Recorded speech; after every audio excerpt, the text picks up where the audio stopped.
ያለፉት የለውጥ ዓመታት መንግስት ከህዝብ ጋር በመቀራረብና በመነጋገር በርካታ ስራዎችን የሰራበት ነው። ህዝባዊ ውይይት ደግሞ መንግስት የማህበረሰቡን ጥያቄ በማድመጥ ምላሽ ከሚሰጥባቸው መድረኮች ውስጥ አንዱ ሲሆን በማዕከላዊ ኢትዮጵያ ክልል ሆሳዕና ከተማ ህዝባዊ ውይይት ተካሂዷል። በውይይቱ የተሳተፉ የተለያዩ የማህበረሰብ ክፍሎች ባነሱት ሀሳብ ለውጡን ተከትሎ መንግስት የሰራቸው ስራዎች የማህበረሰቡን ጥያቄ መመለስ የቻሉና ተጠቃሚ ያደረጉ ናቸው። በተለይ በውጭ ሀገራት ላይ እና የነበረውን የነበረውን ደረጃውን የጠበቁ ከተሞች የማድረግን ዓላማ ይዞ ይህ መንግስት የተጓዘበትን ርቀት እያደነቅኩኝ ከቅናት አልፈን እኛም በአይናችን በተለይ አዲስ አበባና አካባቢዎች ላይ የተለያዩ ሌማት ትሩፋቶች የተለያዩ መንግስት አቅዶ ሲሰራቸው የነበሩ ትላልቅ ሜጋ ፕሮጀክቶችን በአካል በእኛ ጄኔሬሽን ማየት መቻላችን ትልቅ እድለኝነት ነው። ይህንን መንግስት ላመሰግን ወዳለሁ። እኔ ባየሁት በትንሹ በ7 ዓመት ለውጥ ጉዞዎች ላይ በርካታ የለውጥ መንገዶችን አይቼበታለሁ። ለዛ ነው እኔ ቃላት አይኖርኝም ያልኩት። ስለዚህ ብዙ ደስ የሚሉ ለውጥ ወደ ሀብት ማምጣት የሚቻሉ መንገዶች አሉ።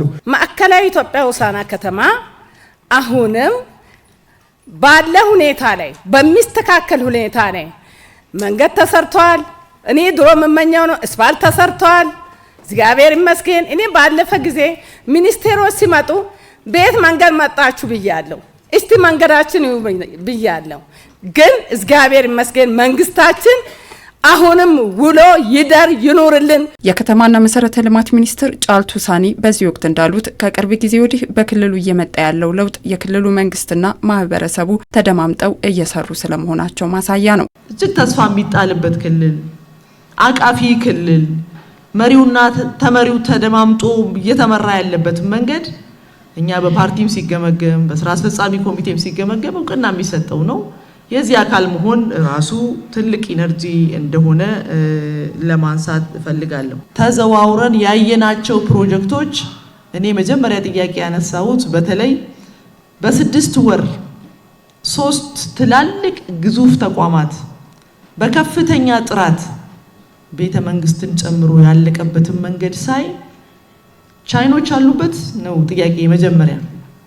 አይ አንድም ቻይና የለም። ቅድም እህቴ እንዳነሳችሁ የት ነበርን? ተአምር እኮ ነው የተሰራው ስራ። ለዚህ አመራሩን የመምራት ሚናው እንደተጠበቀ ሆኖ ህዝቡን በጋራ በመሆን ያሳካቸዋቸው ስራዎች ስለሆኑ ለራሳቸው አንዴ ክብር እንዲሰጡ ለማለት ነው።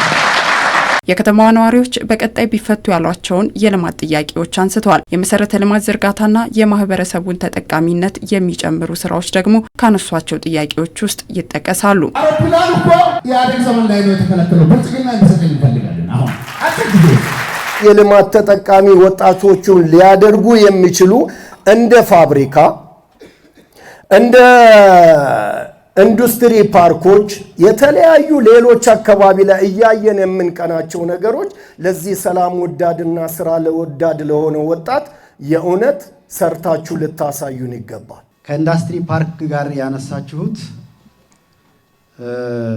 ኢንዱስትሪ ፓርክ ኢንቨስተሮች በራሳቸው ይገባሉ። ስለዚህ ለዚህ መጀመሪያ ማድረግ ያለብን በቂ መሬት ይዘጋጅ፣ መሰረተ ልማት ይሟላለት፣ ከዛ በኋላ የማበረታቻ ስርዓቶች የተቀመጡትን ተግባራዊ እናርግ።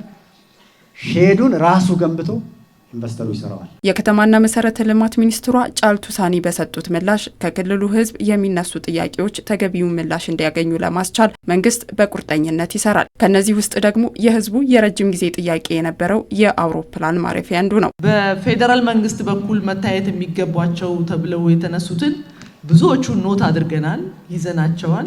ከዛ ውስጥ ግን በጣም በተደጋጋሚነት ሲነሳ የነበረው ከመምጣታችንም በፊት ሊነሳ ይችላል ብለን አስበን ከያዝናቸው የመሰረተ ልማት ጉዳዮች ውስጥ አንዱ የአውሮፕላን ማረፊያ ነው። የአውሮፕላን ማረፊያ ከአሁን በፊትም ልክ ወንድሜ ከንግዱ ማህበረሰብ እንዳነሳው ጥያቄው ተነስቷል። ይሄ ጥያቄ ሲነሳ ይሄን ጥያቄ መመለስ የሚያስችሉ ቅድመ ዝግጅት ስራዎች መሰራት እንዳለባቸው ዳይሬክሽን ተሰጥቶ ስራ እየተሰራ መሆኑን ማንሳት ፈልጋለሁ። ይሄ ማለት ነው ከአሁን በፊት ሰው መሰረተ ልማት ጥያቄ ሲጠይቅ ዩኒቨርሲቲ ሲጠይቅ ፋካልቲ ሲጠይቅ የሆነ መሰረተ ልማት ሲጠይቅ እከሌ ስላገኘ እኔ እንዴት አጥቻለሁ ብሎ እንደ ሰነፍ ተማሪ ነበር ሲጠየቅ የነበረው። አሁን ግን ሲጠየቅ ራሱ እንደሚገባው ማረጋገጫ ብዙ ምክንያቶች ያሉት ስለሆነ የሚቀር ነገር አይደለም የሚለውን ነገር ማረጋገጥ። የመንግስት ኮሚኒኬሽን ሚኒስትር እናታለም መለሰ በበኩላቸው ማህበረሰቡ የነበረውን ትብብር በማጠናከር ለእድገቱና በሚያጋጥመው ችግር ላይ በጋራ በመስራት የመፍትሄ አካል ሊሆን ይገባል። አሁንም የሆሳና ከተማ እድገት ይሁን የማዕከላዊ ኢትዮጵያ ትብብር ሚስጥሩ እኛው ነን። እዚህ ከተማ ያለን በዞን ውስጥ ያለን የሆሳና ልጆች የማዕከላዊ ኢትዮጵያ ልጆች የሚሻለንንም የምናውቅ እኛ ነን። ሀብቱም የሚመጣው ከዚሁ ነው። ልጆቻችንም የማይሰደዱት እኛው እዚሁ መፍትሄ ተመካክረን ስናበጅ ነው። ሀብት ደግሞ አለ የለም እዚህ ጠርታችሁታል።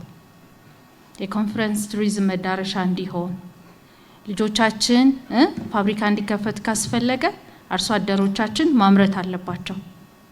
ትንሽ ምርት ሳይሆን ከእጅ ወደ አፍ የሆነ ምርት ሳይሆን አርሶ አደሮቻችን ተባብረው በጋራ ለፋብሪካ ለኢንዱስትሪ እንዲሆን ለሌላውም ጭምር መመገብ ለሚፈልግ አካል ጭምር ማምረት እንዲችሉ መምከሩ እዚሁ ነው ያለው።